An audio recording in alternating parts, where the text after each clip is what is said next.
bum. Bum, bum, bum. Hey, everybody. Come on in, gather around. Grab a chair. It's time for Coffee with Scott Adams, the best time of the day. Dr. Drew, glad to see you. Come on in. Well, today is a special day full of interesting news, but most importantly, I'm going to tell you how to fix everything. And before we get to that, let's enjoy it to its maximum potential. And all you need is a cup or a mug or a glass, a tankard, chalice or stein, a canteen, jug or a flask, a vessel of any kind. Fill it with your favorite liquid. I like coffee. And join me now for the unparalleled pleasure, the dopamine hit of the day, the thing that makes everything better. It's called the simultaneous sip, and it happens now. Go. What's the slaughter meter? Somebody says. Well, you know, it's interesting. If you make a prediction about the outcome of the election, but you're not entirely sure if everything's been audited as much as it could be, is the prediction wrong, or is it hard to measure? So, let's talk about all the things. Big news today. I think you heard Trump got impeached for a second time. You know, I don't hate that at all. And it has nothing to do with what Trump did or didn't do. I kind of like the fact that he got impeached twice. It feels better than once. Am I the only one who feels that? Because if you get impeached once, what does history make of it? I think they say, well, probably did something to deserve getting impeached. I mean, that would be the first thing you'd assume, right? Because impeachment's pretty serious. If you're going to impeach somebody, you probably put some thought into it and, made an argument, etc. So if you're impeached once, that feels really, really bad on your record.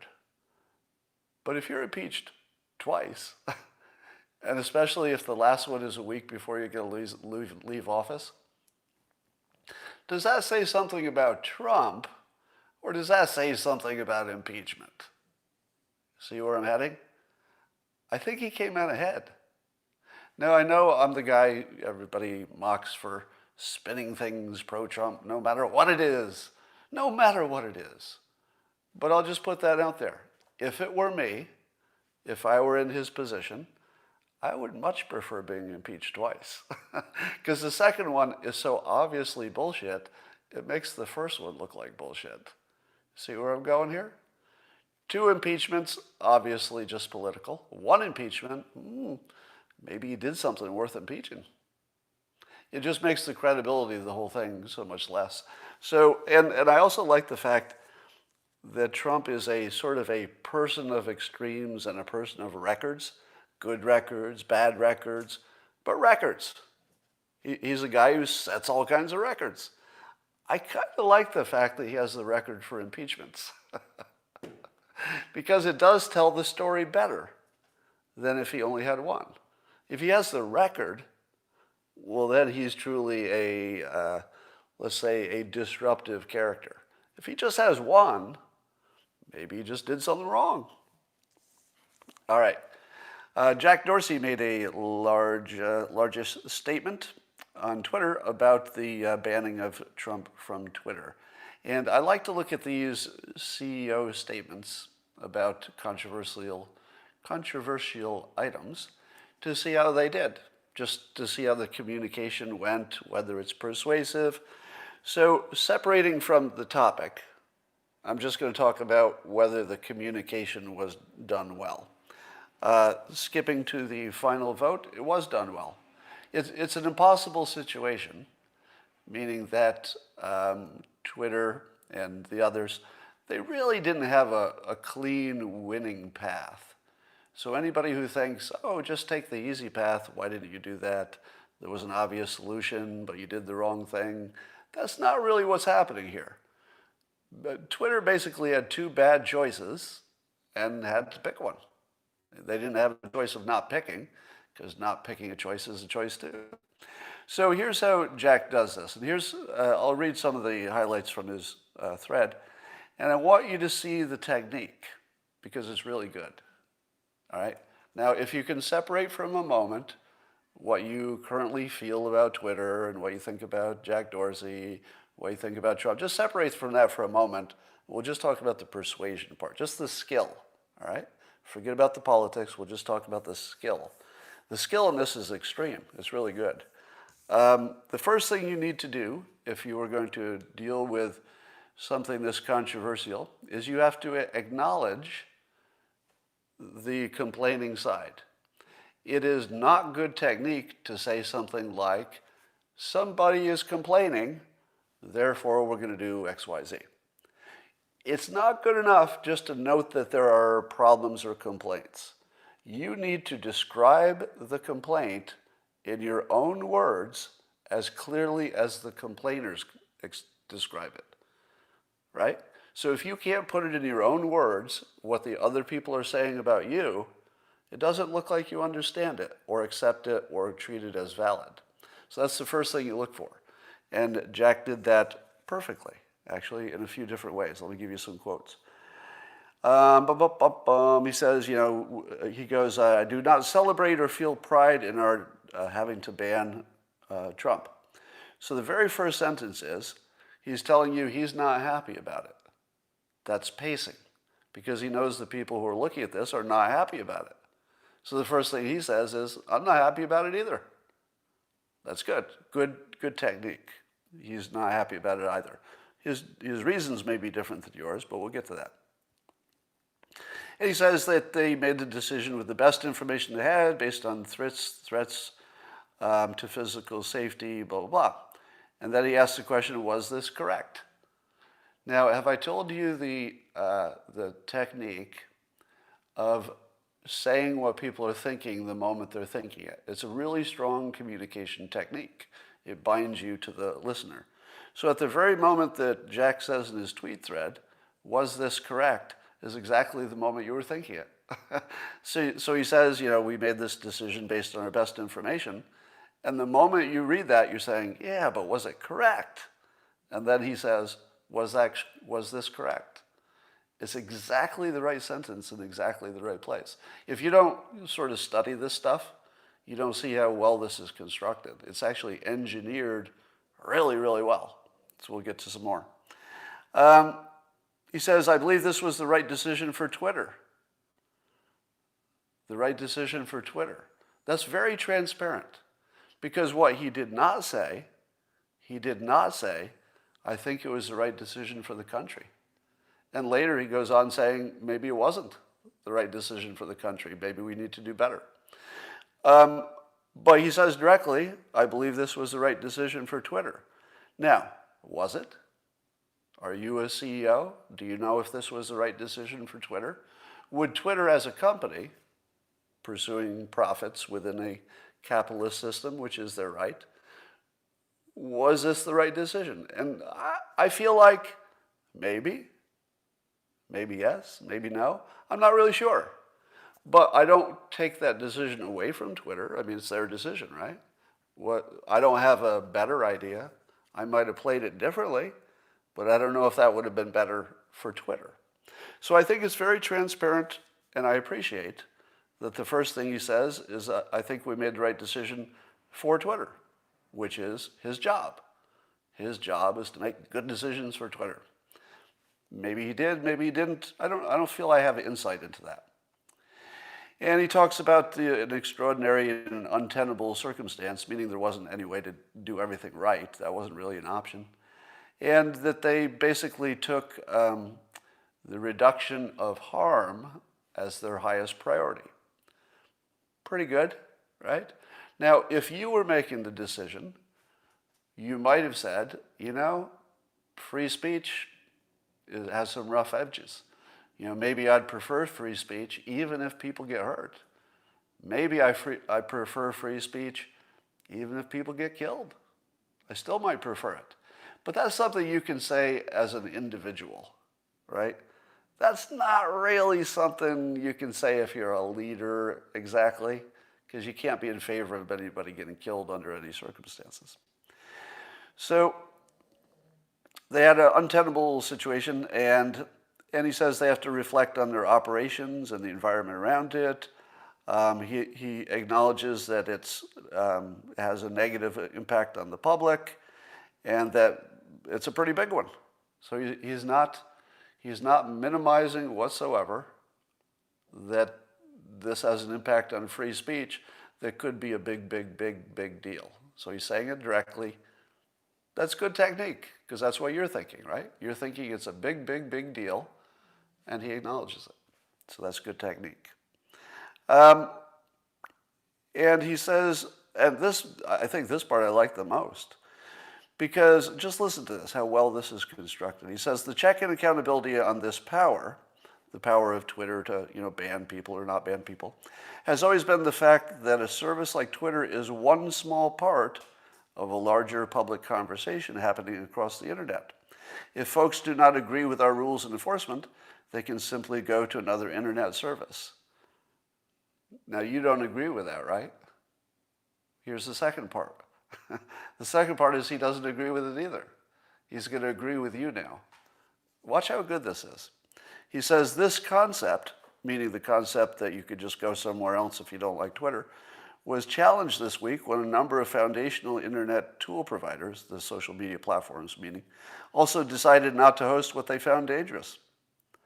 I do not believe this was coordinated.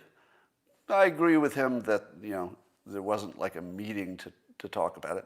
More likely, companies came to their own conclusions and were emboldened by the actions of others.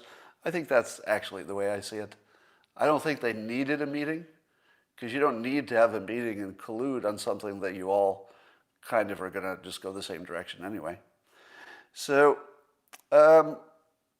he's basically debunking the argument that Twitter could ban you and then you could just go somewhere else, because now we've seen in the real world that if there's something big enough for Twitter to ban you, you're probably going to be banned on the other platforms, or at least they'll be emboldened to do that. So he's acknowledging that that argument doesn't work, and that was always their best argument.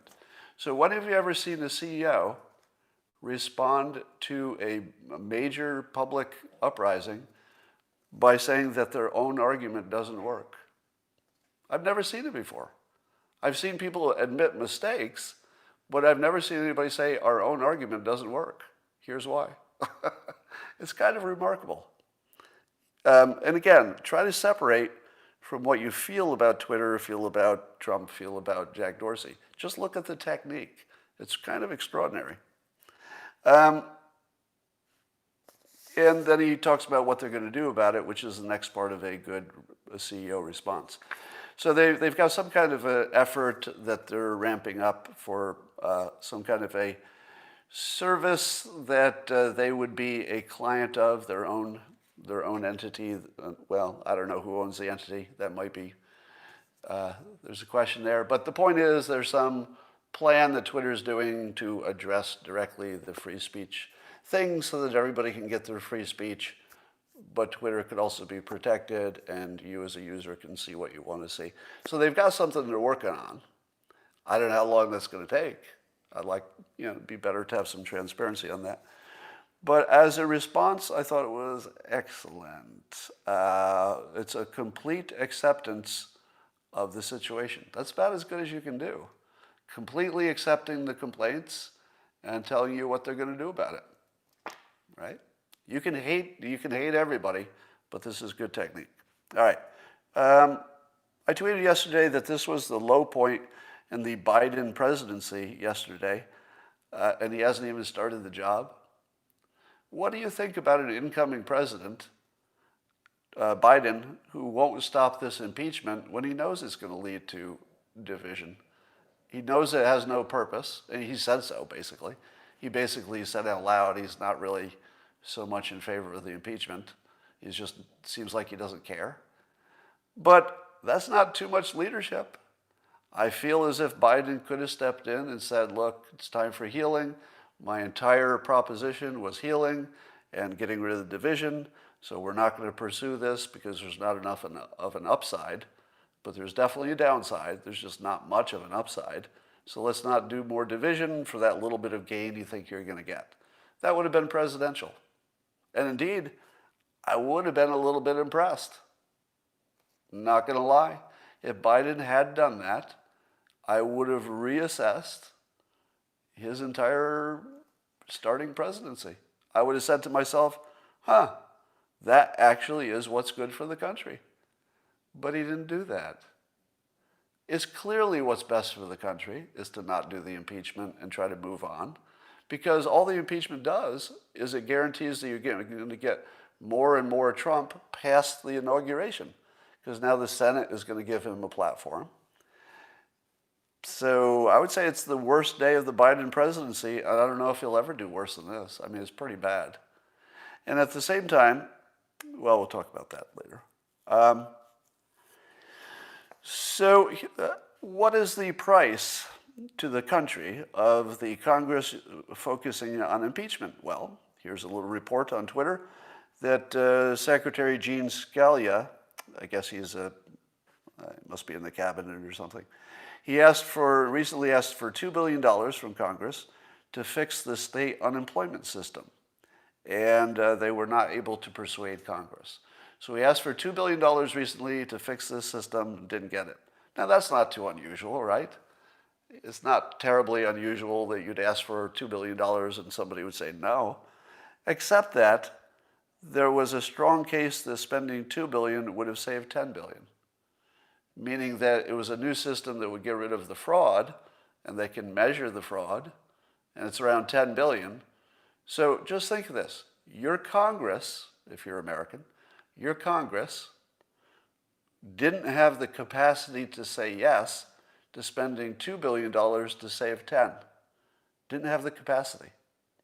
Now, is that a hard decision? Do you want to spend 2 to make 10? That wasn't even a hard decision. Neither was it political.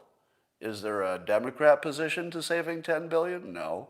Is there a Republican who's opposed to it? No. Your Congress is so obsessed, that's a persuasion word, I'll take obsessed away. They're focusing on impeachment at the expense of doing even things that everybody agrees on. That is as incompetent as you could possibly get. How could you become more incompetent than that? That's what they're giving you. So it feels like the impeachment of Trump is really an impeachment of free speech, wouldn't you say? It feels like a continuation of impeachment of free speech. Patrick Byrne, didn't he get kicked off of Twitter recently too? So there does seem to be an impeachment going on, but it doesn't feel like it's so much about Trump. It feels like it's a free speech thing. Because when you say that if you say what you believe to be true is incitement, and you're going to get impeached for it because you think it's true, meaning his election fraud claims, that really is impeaching free speech. That's not so much about the person. It is working. Free speech is actually going away while we watch. Funniest story is that whoever stole the lectern, Pelosi's lectern during the Capitol assault, Twitter user John Henry humorously notes that they got it back, and he says, "Breaking, Florida man's reign comes to an end." Gainesville, Florida. The power of the United States federal government has finally been wrestled out of the hands of a Florida man, marking an official end to his brutal reign. So all the people who think that there was something like a coup or an insurrection was pretty much limited to taking a lectern as a souvenir. Now, a lot of people think that if you get the magic lectern, you actually run the country. But no, it turns out that having the lectern did not give him the nuclear codes. Now, I don't know if you knew that. Came as a big surprise to the Democrats that having full control over the magic lectern, not as important as you'd think. Turns out you can't order the army to do anything. You probably tried. So, all right. I was mildly in favor of impeaching Trump for inciting violence that led to the Capitol assault, until I heard their argument. After listening to the Democrats argue why he should be impeached, I thought to myself, uh, you already had me. You already had me. And how hard is it to get me? I mean, for God's sakes, if you can get me to say that Trump should be impeached, stop selling. You've already made the sale. Stop selling. But did they stop selling? They did not. They kept selling. And in their selling, they proved beyond any doubt that I have, I mean, you might have a different experience, but they removed any doubt I had that it's just revenge and it's just political. I was completely on board when they were talking about real things.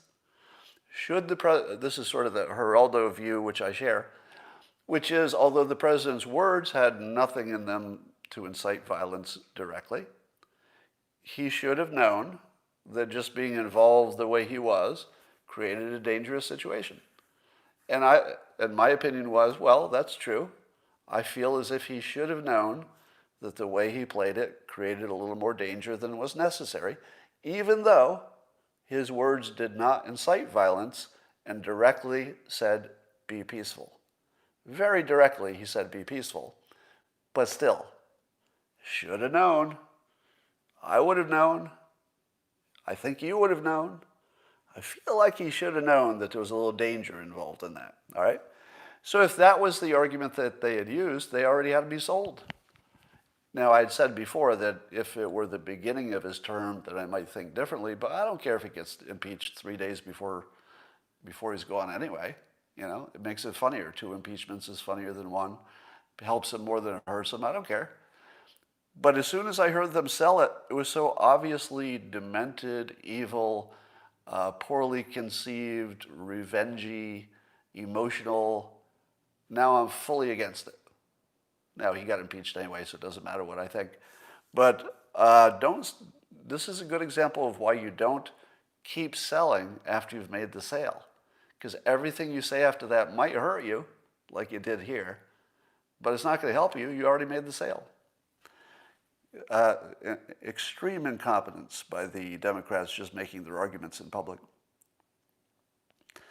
I saw a CNN piece that in which a person on the street was talking to Trump supporters, and the CNN person asked this question, quote, what if you found out Trump was lying to you about the election being stolen?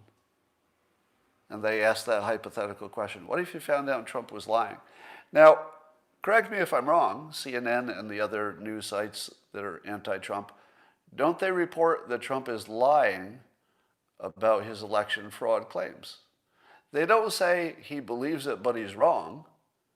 They say he's lying, which was such a tell for propaganda because my take on it is that all the evidence suggests he believes it. All evidence suggests he believes that the election was stolen, just like tens of millions of other Americans also believe it. And when they say it, they're not lying. They believe it. They could be wrong. They could be right. But they're not lying. It's what they actually believe. Now, when you change somebody's honest belief, which might be right, might be wrong, into their lying, that's just propaganda. Because you're not a mind reader, and there's no evidence of lying. There's plenty of evidence that he believes it, as in all of it. 100% of everything you see suggests that the president absolutely believes it, just like tens of millions of other voters believe it as well. So CNN decides that they'll just try to get away with calling it a lie, and you won't notice. There's no evidence that it's a lie. There is evidence that it might not be true. That's not a lie. So here's the little thread that I did. People liked it a lot this morning, so I'll just go over it.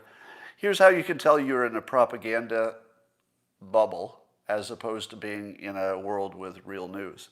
And here are 6 reasons. The fake news tells you Trump is lying about the election stolen as opposed to actually believing it the way tens of millions of people do. That's an obvious tell. That's an example where the news is not even really trying to be anything but propaganda. Because if they were trying, they wouldn't be calling it a lie. They'd say it's just he's saying it, and it's not true. in their opinion, if that's what they believe to be true. Number two, the fake news tells you all of the election fraud claims have been rejected by the courts. But where's the master list? Have you seen it? Have you seen the list of all the election fraud complaints and then a list of all the courts that have ruled, so you can see that all the complaints have been ruled on and rejected? Have you seen it? Well, if you haven't seen it, and you watch the news as much as I do, I haven't seen it, wouldn't you assume it doesn't exist? Right? Now, soon after I put out this tweet, I was contacted by, let's say, a prominent member of our government to say that that list does exist, and he could provide it to me. Now, I haven't looked at it yet, but I do know that whatever that list includes, it does not include, we looked at the source code of the digital systems involved in voting, because I know that didn't happen.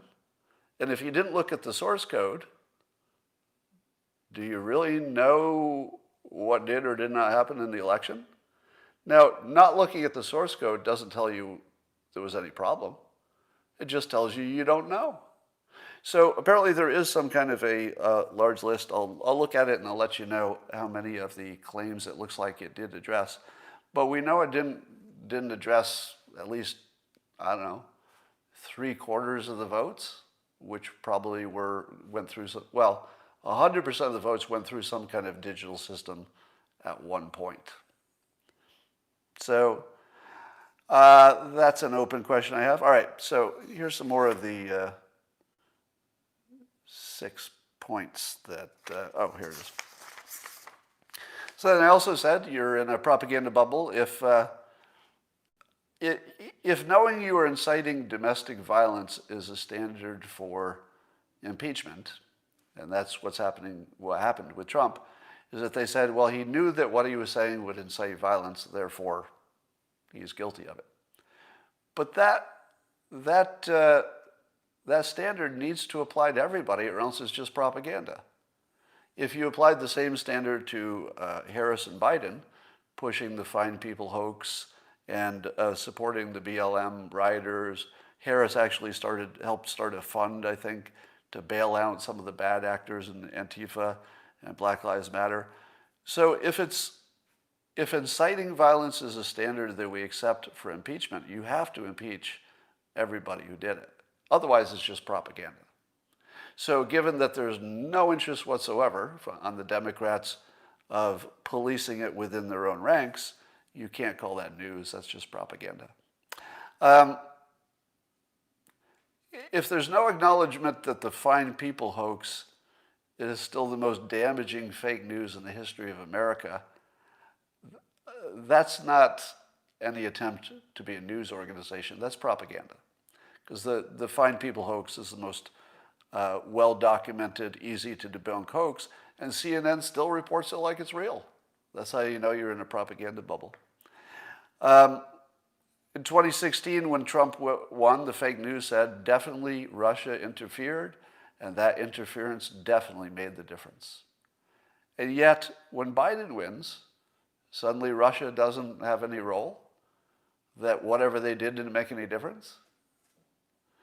So that's how you know you're in a propaganda bubble, because either Russia is trying to change things or they're not, either it's working or it isn't, but it's going to be the same-ish, or at least you would have to address why you thought it was different.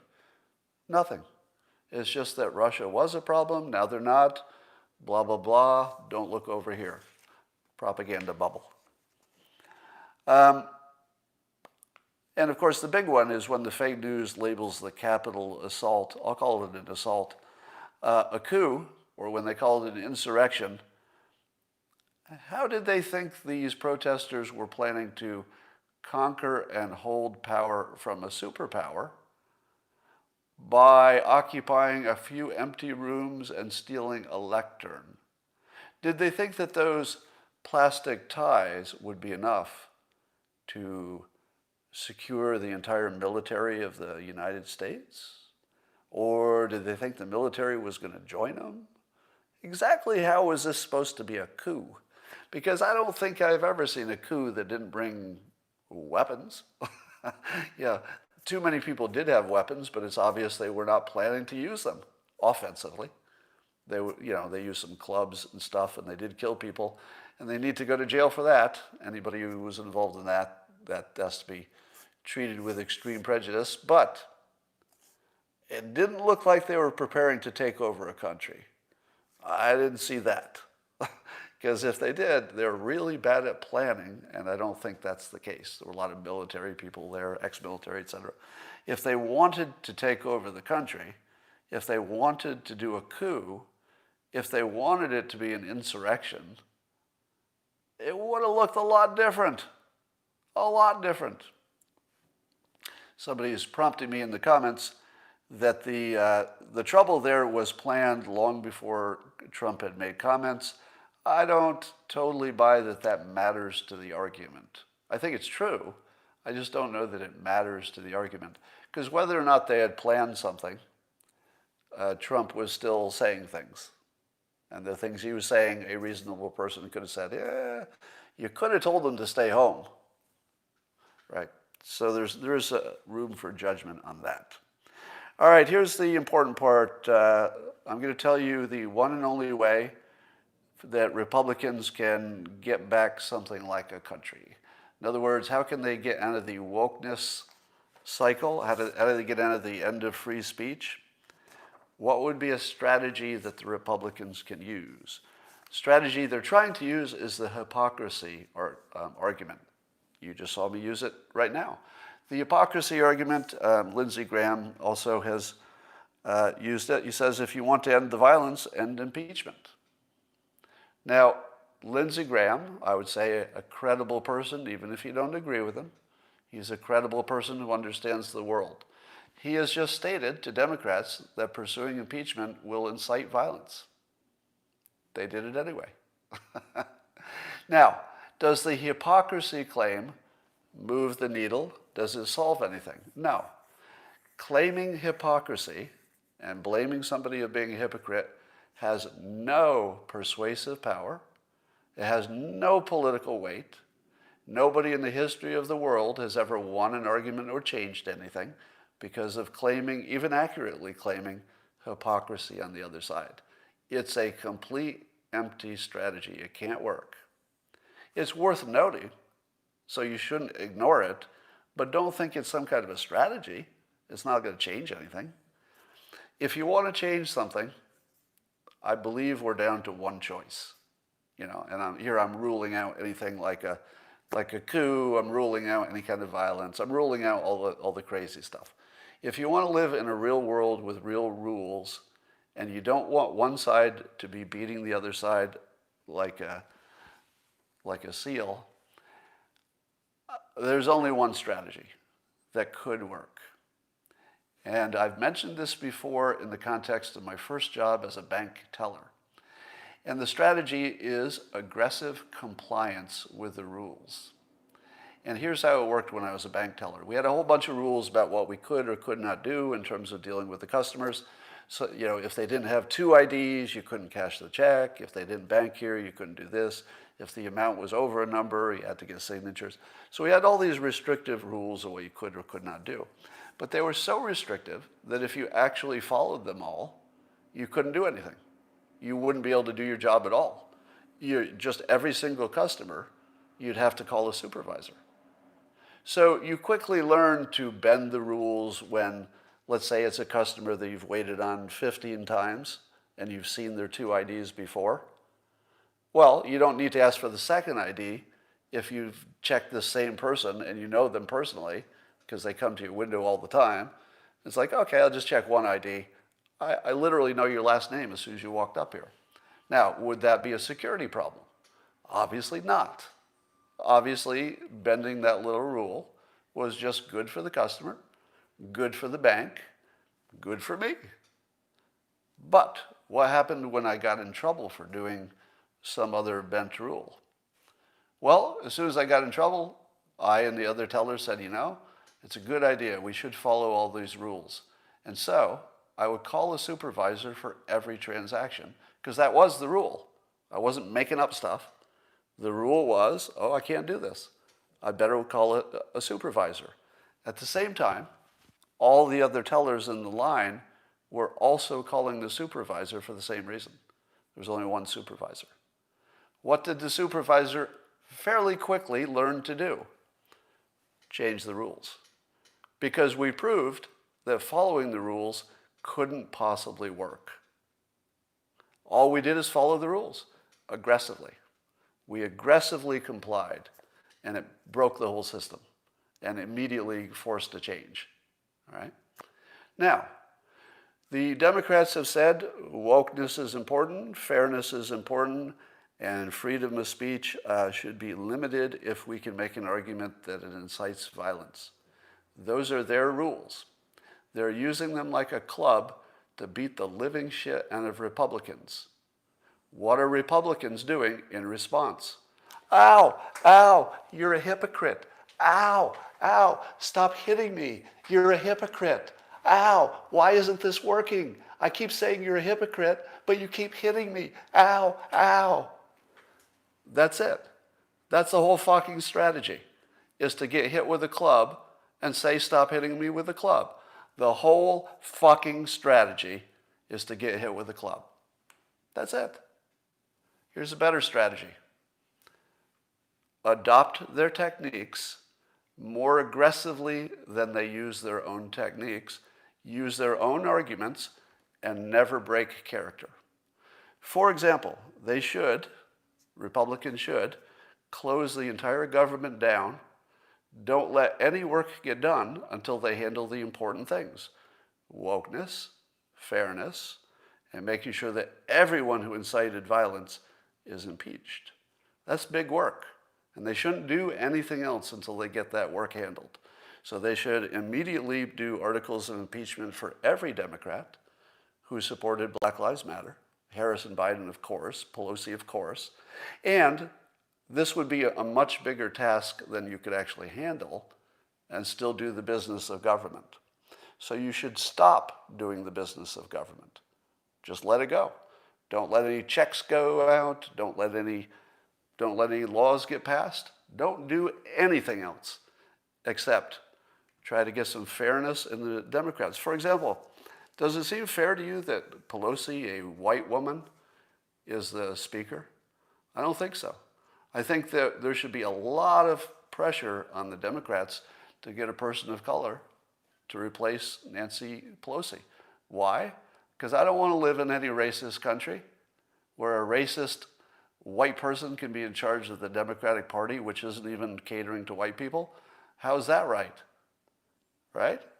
So instead of arguing your own side, let's say you're a Republican, and saying, hey, how about everybody has free speech, and hey, how about we don't pick ourselves to death over this wokeness stuff? Doesn't work. You need to embrace it harder than the other side until it shuts down the whole government. Now, when you say, Scott, isn't that a little dangerous to shut down the whole government? It's not as dangerous as the alternative, which is to let one side dominate the other, because one side has a club, this wokeness and the impeachments and the you're not fair and you're all racist, and the other side doesn't have a weapon. They're not even looking for one. They don't have anything. So if you want that to persist, keep doing what you're doing. If you want it to end, you've got to impeach every one of the Democrats who believe or push the Fine People hoax. That would be a minimum. Anybody who said that in public, the Fine People hoax, that was inciting violence. They got to be impeached. And you should close down, if you're Republican, you should close down the whole government. Just say, I'm not even going to work on other stuff. If you think this is the important thing, if you think that stopping the incitement of violence is your top priority, it's my top priority too. And we're not going to do a fucking thing until we get this handled. And how about the fairness? Let's take a look at all those Republican committees and appointments. Does that look like America? Well, probably pretty well compared to Republicans, but I don't think it's nearly good enough. Do they have enough LGBTQ representation? I think we ought to look into that, because they ought to have a lot more. I think they ought to have a lot more black people in their cabinet. I think they need a lot more Islamic folks in the cabinet. And I don't think we should allow this. Not a bit. We need more fairness. We should call them racist for everything. In fact, we shouldn't even talk about it any other way. Every single thing they do should be called racist because it is. Not because it isn't, because it is. What I'm suggesting is no lying, no exaggeration. Just take their own standard and use it aggressively until it closes the government, because it would. And then see if they get flexible. If that doesn't make them flexible, that's the end of the country. And that would be okay with me. Because living under the current situation is untenable, meaning it can't last. It will either push people to violence. No, actually, that's all it will do. It will just push people to violence. So violence is pretty much guaranteed in the current system. So if you tell me, that shutting down the government leads to bad outcomes, I say, yeah, not as bad as the other way. It's the only way that you have actually, some chance that you might be able to fix things. So if you don't see aggressive movement toward impeaching every Democrat who pushed the Fine People hoax, I would say Republicans should not be supported anymore. I'm not Republican, by the way, just for full disclosure. I liked a lot of the things that I thought Trump could do, because I thought he could do some things that other regular politicians couldn't do, and sure enough, he did. The Middle East would be the best example of that. So I feel that Republicans have basically surrendered. Because if all they've got is argument, and all they've got is, hey, stop hitting us with that club, they don't have anything. And I don't see any reason you should back them whatsoever. If they're not willing to fight to get rid of these weapons on the other side, the wokeness and the racism stuff and the fake news and the fake impeachments and the fake incitement of violence and the getting rid of free speech and the banning you on social media, if they're not fighting against that stuff, then everything's lost anyway. So it doesn't matter what else you do. So let's see if some Republicans can get a spine and shut down the government, because I think we're at that point where they just need to do that. Just shut it all down. Because this impeachment is so aggressively offensive to the public. Obviously, some people like it, but it's aggressively offensive in the sense that they're not even trying to do the job of the people, because this wasn't it. This was the job of the politicians, all right? They just wasted all of our time doing something that had no benefit except to what? Their own feelings? That's it. Scott, you said they have to fight. Where's the rest of your comment? Yeah, and you should also approach the NBA. Now, I think it would be a mistake to go at it like, oh, white people are being discriminated against. You still need to say that if you think it's true, but that's not a strategy. That's more the hypocrite thing. It would be better to make them live up to their own rules. And Biden has to go because he's an old white guy. I mean, those are their rules. It's not our rules. All right. Just looking at your comments. COVID-19 vaccinations or MIA. I read something disturbing that I guess Israel has vaccinated 20% of their population. I'm guessing that 20% is in the people who have the most risk, but they're not yet seeing any reduction in the coronavirus, outcomes. So if you vaccinated 20% of your population, and it happens to be the 20% that matter the most, the ones that need the most protecting, I always think that within the week, the statistics should start to reflect that, right? If we don't see that reflected really soon, I'm going to have some questions. I don't quite understand that.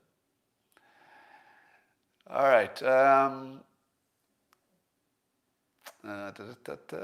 Adults are so woke. Just looking at your comments for a moment. All right, that's all we got now. Yeah, we might have to wait a few weeks to know if the vaccinations are already making a difference. There's some reporting lag as well. All right, that's all I got, and I'll talk to you tomorrow. See you tomorrow.